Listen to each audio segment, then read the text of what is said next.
જો વાડી હે ને આ મજા હે ને કંઈક અલગ જ છે એ જો ભઠ્ઠો ચાલુ હે અને પાપડ શેકાય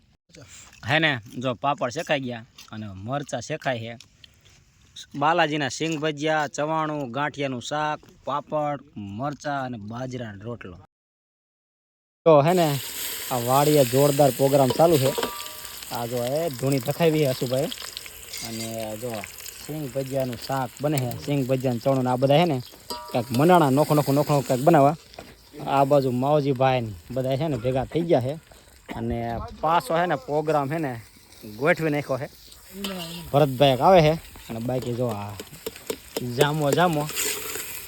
હવે કંઈક મંડાણા છે બનાવવા આ તેલ આવી ગયું છે ડુંગળી નાખીએ અને બીજું શું નાખે હમણાં તમને બતાવું જો મીઠું શું નાખું મીઠું ને મેં કીધું પેકેટમાં કંઈક બીજું લાવવા ડુંગળી પછી મીઠું અને જો ભઠ્ઠો હે ને જામો લઈ જાવ ભઠ્ઠો હે ભઠ્ઠાના કારીગર છે મહામંડલેશ્વર શ્રી હસુભાઈ તો હવે જો આમાં આદુ લસણની પેસ્ટ છે ઉમેરી રહ્યા છીએ ડુંગળી તેલ મીઠું ને ચીલી ગાર્લિક પેસ્ટ જો આ ડુંગળી છે ને એ રીતના બ્રાઉન થઈ જાય ને પછી એમાં છે ને કોથમી એટલે કોથમી છેલ્લે ન હોય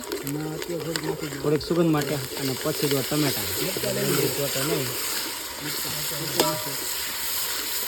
મરચાં પણ હારે નાખી દો હાલો ધોઈને છે ને મોઢામાં પાણી આવી જાય છે અને જો શાક છે ને બને ને કેટલા જણા વાઈટ જઈને બેઠા આમ જો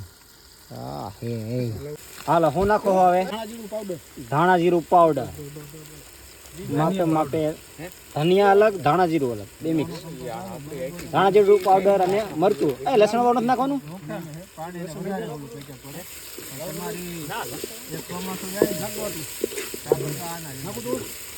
કયું મરચું છે લાલ મરચું આવું કા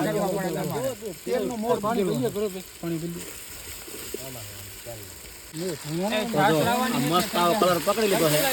અને હવે જો બાલાજી પાપડી ગાંઠિયા હે ને જો પાપડ શેકાઈ ગયા અને મરચાં શેકાય છે બાલાજીના સિંગ ભજીયા ચવાણું ગાંઠિયાનું શાક પાપડ મરચાં અને બાજરાનો રોટલો ભાઈ ને એમાં છે ને વાડી હોય જો વાડી હે ને આ મજા હે ને કંઈક અલગ જ છે એ જો ભઠ્ઠો ચાલુ હે અને પાપડ શેકાય છે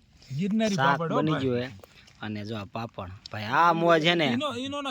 આવી મોજ તમે ગમે હોટલમાં જાઓ ને તોય ન આવે અખંડ મોજ ભાઈ એમાં જો મિત્ર સર્કલ હોય બધા એટલે જામો ભાઈ